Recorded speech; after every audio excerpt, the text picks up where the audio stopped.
And back with Lisa Lain in the studio. She comes each week with your garden questions. Just what are your neighbors talking about? Lisa kind of inspires us, gets us on the right direction so we don't make a mistake. And sometimes we learn from our neighbors. Oh, yeah. That's what gardening's all about. You share that. That's why it's so social. So welcome to the studio, Lisa. Thank you. So how is your garden life? How are your gardens? Oh, my garden is needing lots of water. Well, that's true. Oh my goodness. So it's giving the drip irrigation. I had to tune it up and tune it up. And still, it's just kind of making sure it doesn't fail. It's hard when it's windy and dry and hot. Boy, things let you know right away if they're not getting enough water. If you're paying attention at all, they'll tell you. That's right. They will. And then we're planning on going on a quick vacation at the end of the month. And so you kind of want things kind of on autopilot. So you kind of adjust, see how it's doing, adjust, and then pray for rain while we're gone. So let that first monsoon hit. So what kind of garden questions do we have? So lots of questions, lots of stuff going on out there. Gail in Chino has a peach tree, started out looking really good, lots of fruit. She was thrilled with it. But lately the fruit is dropping. And the fruit that's on there still is just doesn't seem to be growing. It's just kind of keeping that same size to it. What's going on? June or Gail, we call that. It doesn't matter if it's Chino, Camp Verde, Prescott Valley, it's Dewey, it's all the same.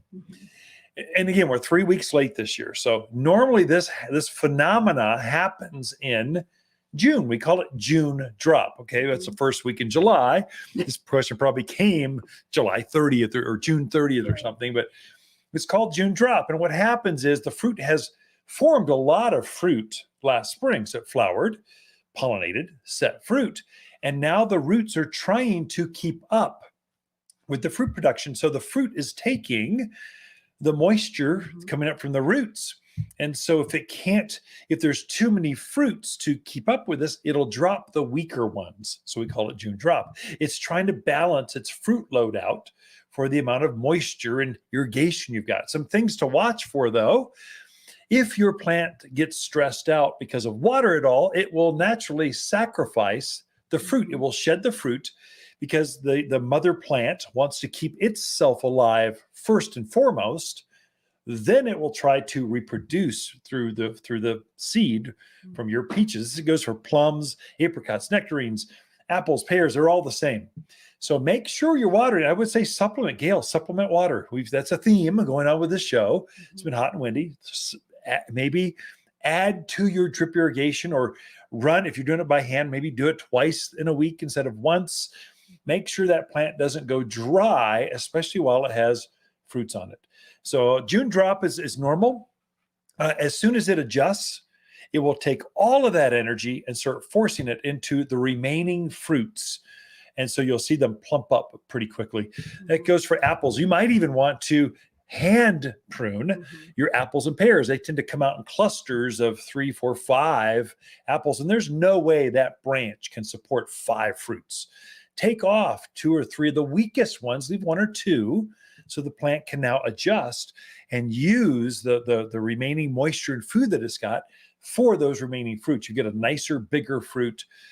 So Gail, June drop in July. That's what's going on. See us for more. And you are right. Everything is late this year. Right, about 3 weeks late. So definitely. I didn't hear the late part. What was the first part of that? I said everything's running late. No, before that. Oh, you are right. I am right. I am right. That's good. I like that. I said it once. I don't need to say it again for the next 10 years. So we're good. Okay.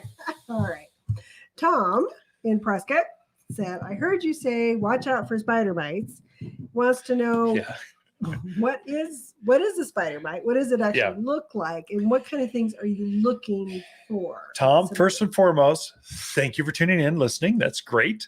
Attentive ear. But if you see spider webs on your plants, it's not a spider. It's spider mites. And I'm seeing them on everything. I saw them last week.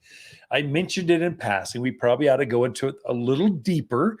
So if you see spider webs or a webbing, like a like a floating web on top of your foliage. It can be on anything from roses to junipers, Alberta spruce.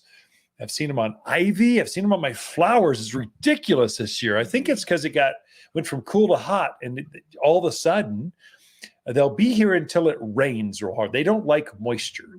They like hot and dry, and that's where spider mites thrive. And that's what we have right now. Until we get our first rain, 2 or 3 weeks, it's going to be something to watch. If you see a webbing, just get a spray to kill them. So that you've got spider mites, you can't see them; they're microscopic. Sometimes you can tap a branch, and the dust will move. They're actually smaller than thrip, which is a spring phenomenon. We call that one no-see-ums, and spider mites are smaller than those. And so you're not going to see spider mite, but you'll see the damage. You've got a scarifying mouth part. They tend to scrape the tissue off of those needles of, let's say I had a yew in the shady areas of my gardens. It was there. They'll scrape the bottom tissue of a rose, and so it looks skeletonized. They got onto my cucumbers, and so you're seeing this speckled yellow. Is it yellowing? Is it tissue? What's going on? It looks weird. Spider mites. Spray them with, we got a couple things, in and out, a spray. We've got sayonara. It's not just soap and water. That's not going to phase them. You got to get to something a little stronger.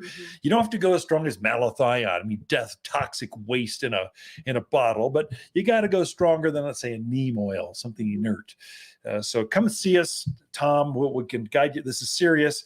If you see webbing, if you don't worry about it. But if it's looking funky, take a good look at it. Maybe something is going on. Sometimes you don't see the web. Sometimes, let's say on Alberta spruce, they get down inside the spruce. This is a cute little spruce. It's a dwarf.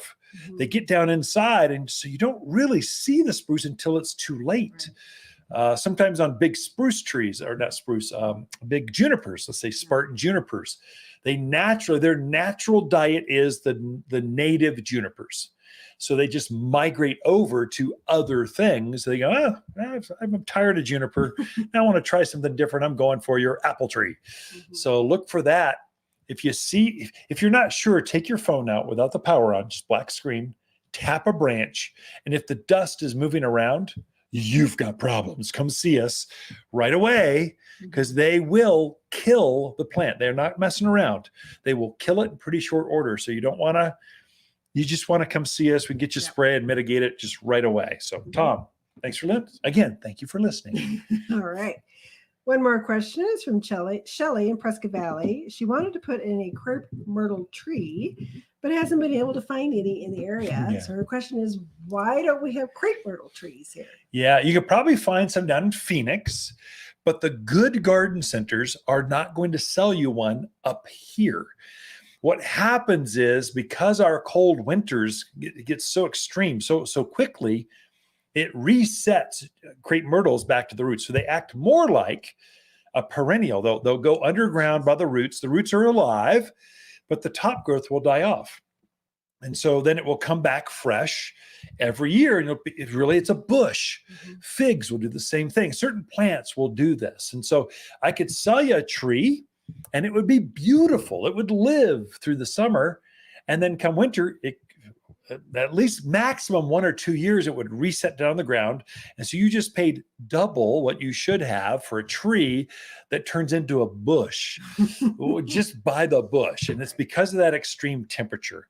You start to see trees down at the lower elevations where you can start to form. But even then they struggle because it's lack of humidity. They'll take the heat, but the humidity, it just...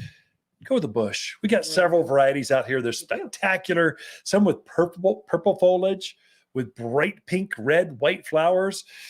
Go with those. You'll get better. Shelley, there's better choices.